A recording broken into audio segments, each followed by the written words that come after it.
seguir esta linda tarde y tenemos un equipo de investigación PNR, Punto de No Retorno. Ellos son investigadores del paleocontacto. Es aquí donde nosotros también vamos entrelazando lo que es el contacto, la espiritualidad, los ovnis, los extraterrestres y todo ese universo y el multiverso y esa física cuántica que nos abraza día a día. Debemos tratar de percibir esta realidad que nos embriaga constantemente. Y el hecho de tener conciencia de eso, estamos despertando conciencia. Bien, entonces, ahora les voy a presentar a Claudia Banchik y a Fernando Secas. Adelante, chicas. Un aplauso.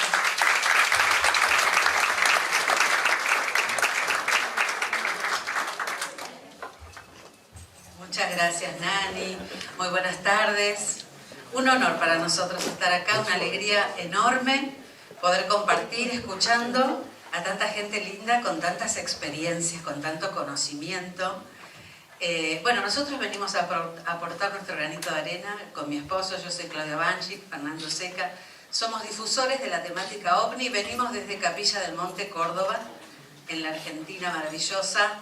Esta Argentina que se abre cada día más al fenómeno a través de los grupos de WhatsApp, de los grupos de investigación, de los investigadores independientes y de la gente que dice recibir mensajes, de la gente que dice tener contacto con el fenómeno, con la realidad extraterrestre a través de la interacción con luces inteligentes. En nuestro caso, PNR, nos preguntaban antes por qué PNR, qué significa. Lo tomamos del lenguaje de los aviadores, cuando el avión tiene solamente combustible para avanzar, ya no puede retornar, sino solamente avanzar. Cuando uno empieza a despertar, tiene una sola opción: seguir adelante, porque queremos avanzar, queremos evolucionar. Ese punto de no retorno, ese clic, cuando por ahí vimos una película, nos prestaron un libro, hablamos con un amigo o nos pasó algo extraordinario. Tal vez la charla de recién fue algo extraordinario, ¿no? O todas las otras, de los otros compañeros. Algo, un momento en tu vida donde decís, ¡wow! Esto no lo había pensado así. Y si era así, ese es el punto de no retorno. Y a nosotros, bueno, a mí en particular me agarró de grande, pero lo tuve ese momento de inflexión. Yo venía de un ámbito absolutamente, estrictamente, dogmáticamente religioso, y me abrí a otros horizontes, y qué contenta que estoy de eso. Bueno, vamos a dejar hablar a mi compañero también. Bueno, muchas gracias a Nani, a todo el equipo que colaboró con ella, a Gerardo, a ustedes también, porque entre todos estamos generando un campo morfogénico, un campo de energía, de información, que justamente se va a expandir y se va a desarrollar en Rosario, que es lo que nos pasa a nosotros en Capilla del Monte. Más allá de que verdaderamente es un lugar muy particular, Capilla del Monte, una zona caliente, avistamiento ovni, todos los que vivimos en esa zona y todos los que concurren para ver el fenómeno, mantenemos y ampliamos ese campo morfogénico, donde las experiencias, entre comillas, paranormales son más normales que las normales, ¿no? Bueno, en nuestro caso, en particular el día de hoy, vamos a hablar del paleocontacto. Una de las tantas facetas que tiene el contacto extraterrestre, ese fenómeno que, como bien planteamos en una de las disciplinas, que es el paleocontacto, nos viene acompañando a la humanidad desde milenios. Obviamente nosotros vamos a hacer hincapié en que en esos registros que nosotros pudimos rescatar y que todavía se conservan en distintas partes del mundo, donde nuestros ancestros, con sus paradigmas, con sus pensamientos, con sus formas de pensar de aquel momento, limitado obviamente, pudo representar o expresar con quiénes se encontraron, con qué civilizaciones a las cuales no las podían describir tenían contacto, a veces positivo, a veces negativo.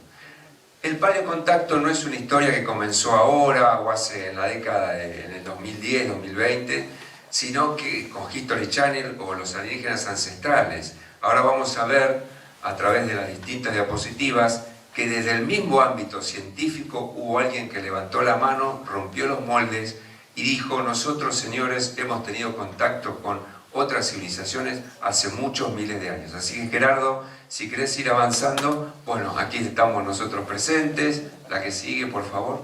Paleocontacto, aquí rápidamente vemos una serie de manifestaciones de lo que les decía de la antigüedad, la que viene, y nos preguntamos, ¿qué se define como paleocontacto?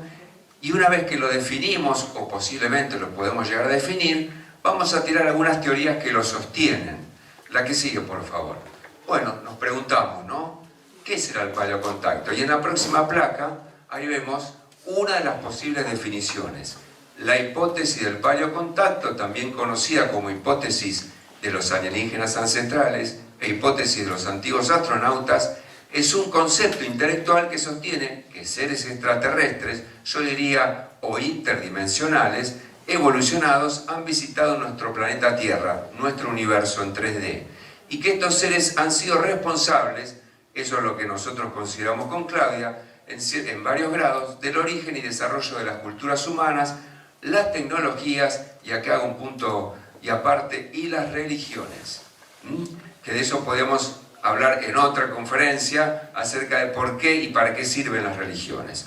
Una variante común de la idea es que la mayoría de las deidades en las religiones, si no todas, son en realidad extraterrestres o interdimensionales, y sus tecnologías, y acá está la clave, fueron tomadas como evidencia de su condición divina. Imagínense un habitante de la Sahara, del Sahara, de la sabana africana, que solamente sus herramientas eran palos y huesos, y se encuentran con alguien que nada más tenga una linterna. Ya tiene un carácter divino, porque eso no tiene forma de describirse en su concepto de la realidad. La que viene, por favor. ¿Y por qué decimos paleocontacto? Porque generalmente la mayoría de las posibles manifestaciones rupestres, ya sea a través de pinturas, de grabados, y la recopilación de mitos y leyendas que llegan hasta nuestra actualidad, se dio generalmente en este periodo, ¿no? En el periodo paleolítico, principalmente en el paleolítico superior, entre el 35.000 y 10.000 años antes de Cristo. La que sigue. Bueno, y como les decía, a pesar de que dentro de la ufología racional esto se considera como una hipótesis alocada, bueno, señores, en el año 1959, la primera hipótesis sobre el paleocontacto la marcó este hombre, que, como les decía, rompió el molde del establishment científico. Un doctor en ciencias físicas y matemáticas, nacido en Bielorrusia y después fallecido en Estados Unidos, donde él nos plantea, la voy a leer rápidamente: hasta ahora no sabemos nada sobre civilizaciones extraplanetarias, pero el ejemplo de una civilización geogénica terrestre muestra que el tiempo requerido para su desarrollo a tal nivel en el que los vuelos espaciales sean posibles, varias decenas de miles de años, es extremadamente pequeño en comparación con el momento de la evolución del planeta. Entonces, él lo que planteaba era que necesitaríamos demasiado tiempo para nosotros poder hacer vuelos interplanetarios y poder contactarnos con otras civilizaciones que sí ya lo han hecho. ¿Y por qué él planteó esto del paleocontacto? En la próxima placa lo vamos a ver, porque él encontró primero estas monstruosidades, estos grandes bloques llamados los trilitones de Baalbek, que están en el Líbano, el basamento de Heliópolis, el templo del dios Helios para los romanos, bueno, y que en la base que conforma ese templo encontró arena vitrificada, una realidad que no se podía dar en la época de la construcción de ese templo, salvo que tengas una fuente de calor demasiado grande como para poder hacer ese proceso en ese mineral. Por lo que él planteaba que posiblemente sean zonas o lugares donde podían hacer aterrizajes o despegues a través de alguna tobera, de alguna nave fuera de este planeta. La que sigue. Simultáneamente, en el año 59, otro gran investigador, antropólogo y arqueólogo, George Hunt Williamson, que muchos lo conocen como el hermano Phillips, de los secretos de los Andes, un libro muy conocido en el esoterismo. Él también planteaba, vamos a la próxima, que en Marcahuasi, que es un lugar que queda en el Perú, han encontrado el altar de los dioses, construcciones que posiblemente ya hayan sido hechas por civilizaciones mucho más grandes que la nuestra en cuanto a la estructura corporal, y que han dejado un legado. Él desarrolló también esa teoría. O sea que la teoría del paleocontacto tiene su tiempo, no es de ahora, la que sigue. Y ahora vamos a ver algunas hipótesis que sostienen por qué tuvimos contacto extraterrestre en la antigüedad. La que sigue, por favor.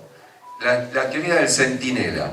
Esta seguramente la habrán visto, este fotograma en la película 2001, Odisea en el espacio, donde un monolito emite una determinada energía, una determinada frecuencia, y es la que le permite a estos primates que no sabían solamente recoger alimento a través de semillas o algún fruto, evolucionar a través de utilizar un hueso como herramienta. La hipótesis del centinela plantea que si existen civilizaciones alienígenas, creemos que sí, podrían colocar dispositivos inteligentes de monitoreo cerca del mundo de entre otras especies en evolución para rastrear su progreso. Esta placa va a estar concatenada con otra próxima y que tiene que ver con una noticia que hace un ratito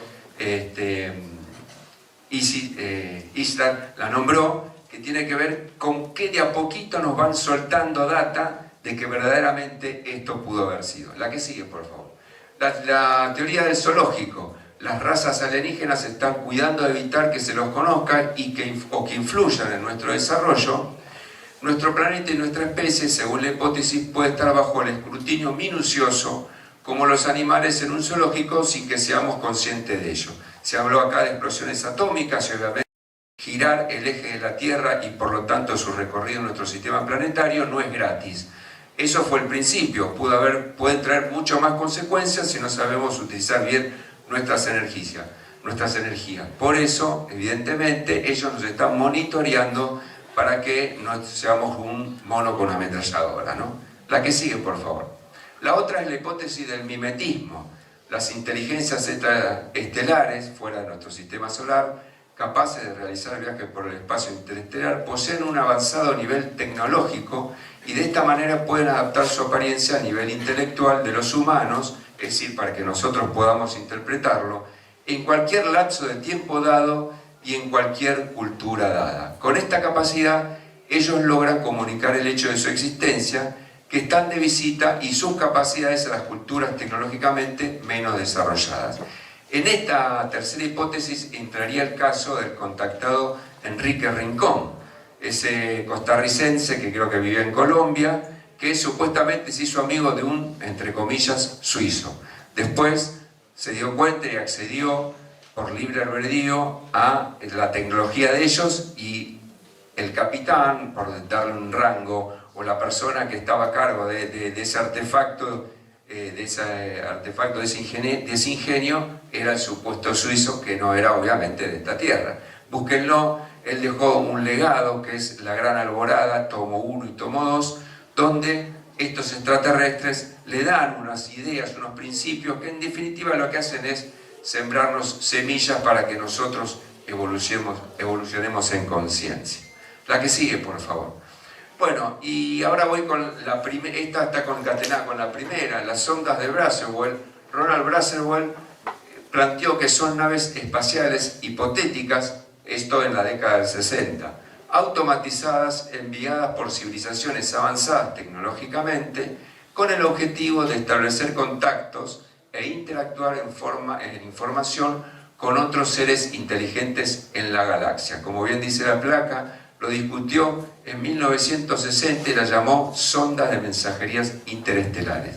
Ahora bien, como decía Istar, tanto Kim Patrick como Avid Loeb, alguien de la NASA y otro de un estamento de los Estados Unidos, el ARO, plantearon en un paper, en un documento, que posiblemente nuestro sistema solar esté anclada una nave nodriza de donde ellas saldrían, desde esta nave nodriza, sondas como el Oumuamua o el MI2, ese asteroide que cayó en Hawái, para chequear o para poner artefactos tecnológicos, también podría ser inteligencia artificial, que estarían monitoreando nuestro avance. Entonces, mucho más entendible que posiblemente hayan estado en el pasado, como después Claudia les va a mostrar, viendo cómo nosotros evolucionábamos, que negarlo.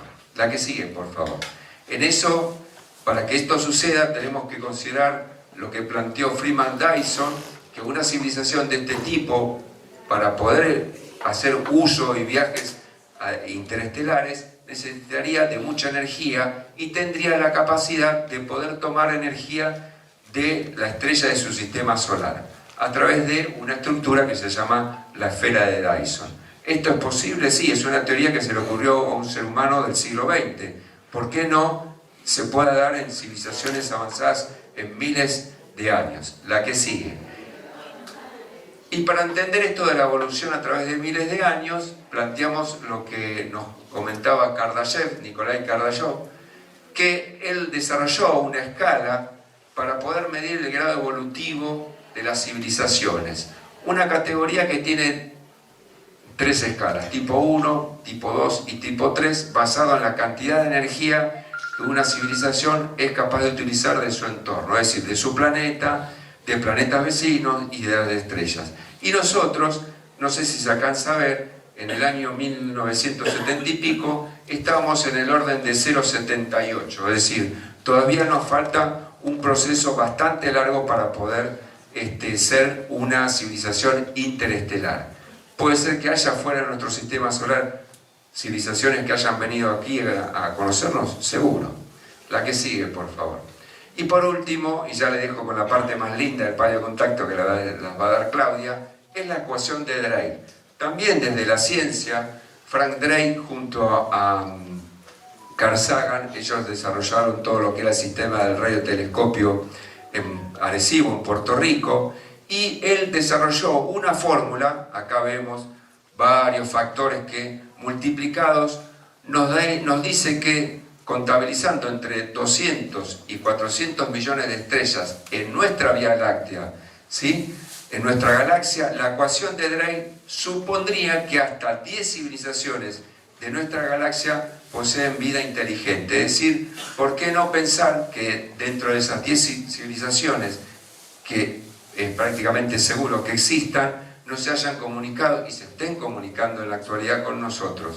Por eso decimos que el paleocontacto no es una fantasía, sino que es más que nada una realidad. Así que ahora les dejo con Claudia, que le va a dar la parte más linda del paleocontacto, y van a ser los registros que hay en todo el mundo. Muchas gracias. Gracias, Fernando. También la parte más linda es la presentación nuestra en sociedad aquí en Rosario, la primera vez que estamos dando una ponencia. Gracias, amiga, por invitarnos. El paleocontacto, las memorias alienígenas, memorias de contacto ancestral, que pasó hace mucho, pero mucho tiempo atrás. Cuando hablamos de prehistoria, hablamos de periodo paleolítico, neolítico, no sé si se acuerdan algo del colegio, de secundario, por ahí tenemos algunos universitarios también en la sala. Paleolítico, la piedra tallada; neolítico, la piedra pulida. Hablamos de un periodo donde el hombre recién empezaba a manipular herramientas, recién empezaban los atisbos de tecnología muy rudimentaria. Sin embargo, en aquellos tiempos aparecen construcciones impresionantemente avanzadas y que no corresponden en nada al hombre de aquellos tiempos.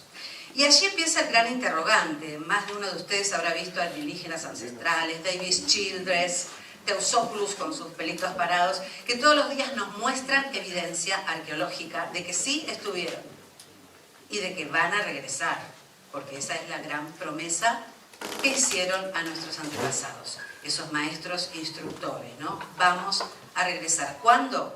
Y bueno, ahí están las profecías. Hay muchos grupos, hoy hemos escuchado diferentes enfoques con respecto al fenómeno, todos respetables, todos valiosos y todos aportando desde su línea investigativa. La nuestra se basa en evidencia física, hallazgos arqueológicos, en historia, en geografía, en mito y realidad. Vamos a las diapositivas, avancemos por favor. Bueno, en distintas locaciones, los antiguos astronautas, México, la cultura maorí en Nueva Zelanda, en Australia, los alienígenas ancestrales en Egipto, los olmecas en México. ¿Por qué puse estas 4 placas? Porque hay un hombrecito manipulando un artilugio, me gusta muchísimo esa palabra, un artilugio, algo, un mecanismo, la misma posición de los bracitos, las piernitas. ¿Cómo puede ser esto? En diferentes lugares, ¿qué está haciendo ese hombrecito? Bueno, los arqueólogos nos dicen, bueno, eso es una ceremonia ritual, en realidad estaba sentado en un sillón para conectar, pim, pum, pam. Desde el paleocontacto decimos, está manipulando una aeronave para salir de nuestro espacio aéreo y dirigirse al espacio exterior. Así lo relataban diferentes leyendas y mitos en las distintas culturas.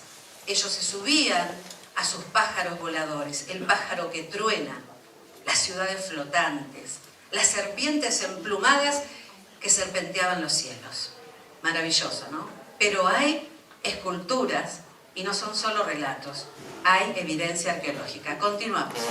Bueno, nos vamos hasta África.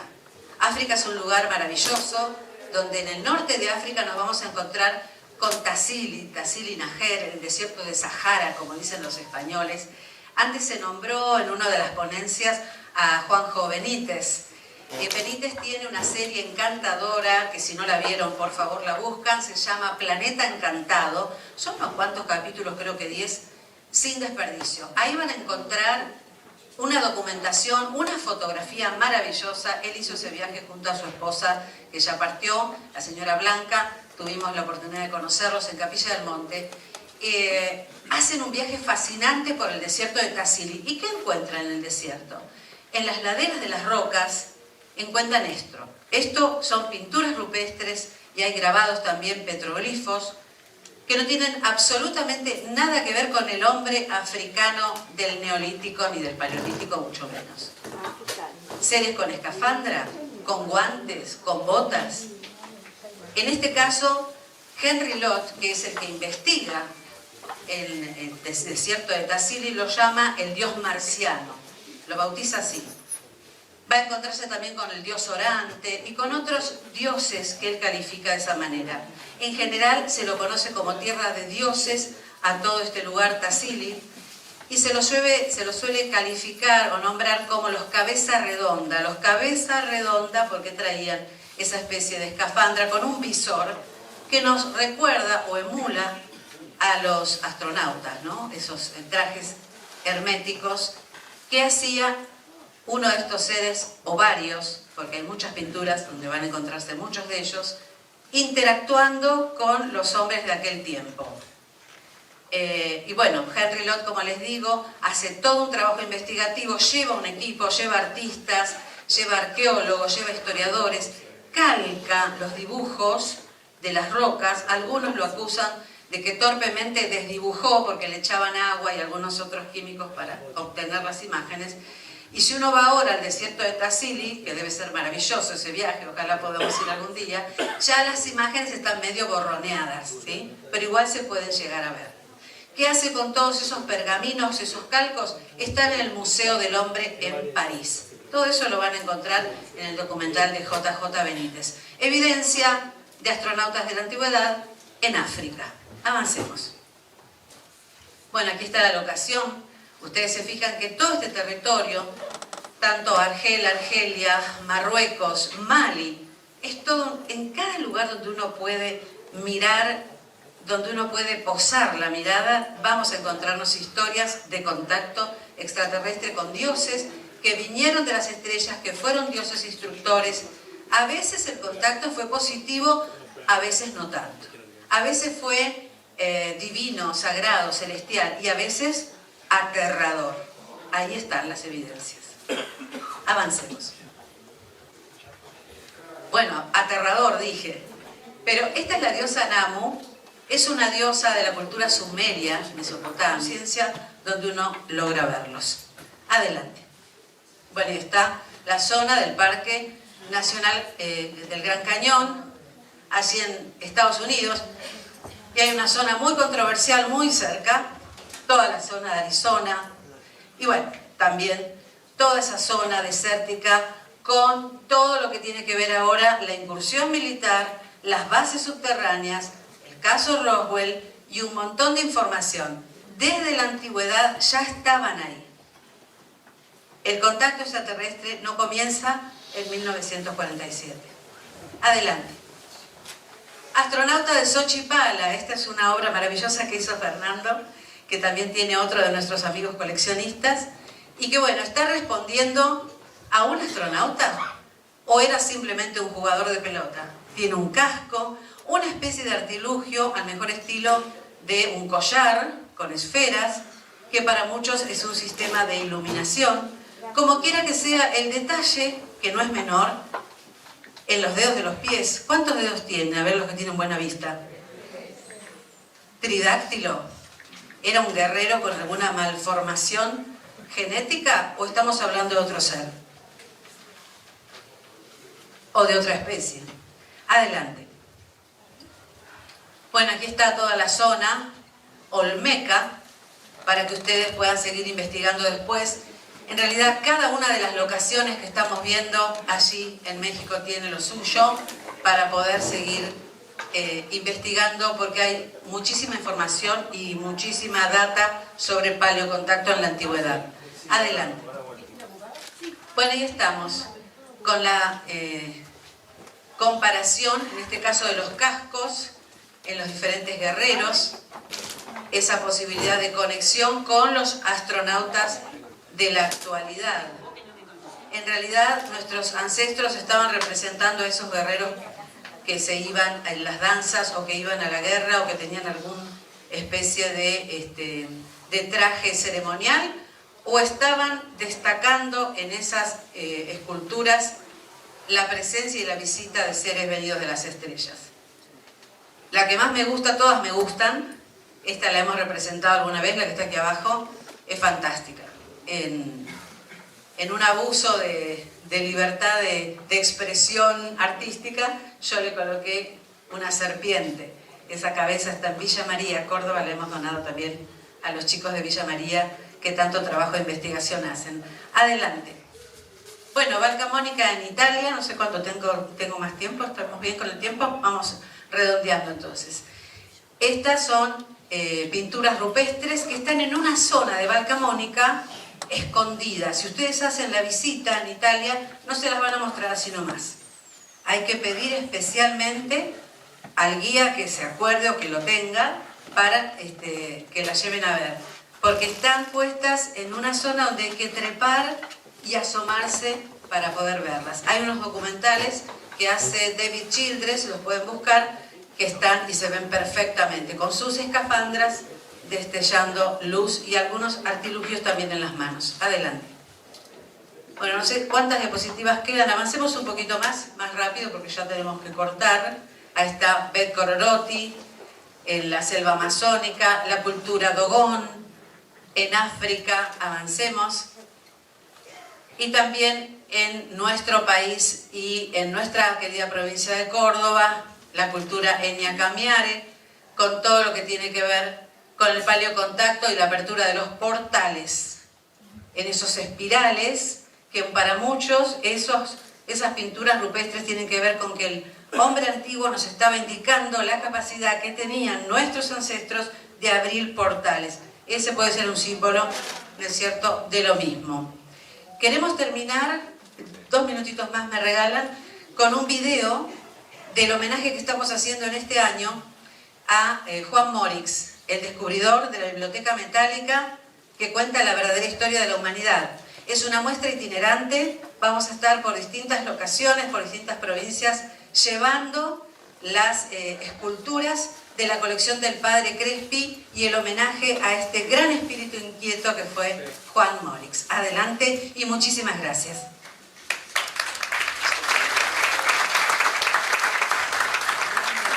A la maestra artística en homenaje a los 100 años del natalicio de Juan Morix, este húngaro nacionalizado argentino que descubre en la selva ecuatoriana unos tesoros formidables que cuentan la historia, la verdadera historia de la humanidad. En esta muestra artística ustedes van a poder disfrutar de réplicas de originales de la colección del padre Crespi, este sacerdote salesiano que vivía allí en Cuenca, Ecuador, y que tenía una colección formidable de más de 6.000 piezas que los indios, los yuaras, le traían de la selva ecuatoriana. Piezas únicas en oro y en otros metales preciosos, pero que no correspondían a la cultura americana, sino que eran piezas de origen egipcio, babilónico, mesopotámico. ¿Qué hacían esos tesoros en la selva americana?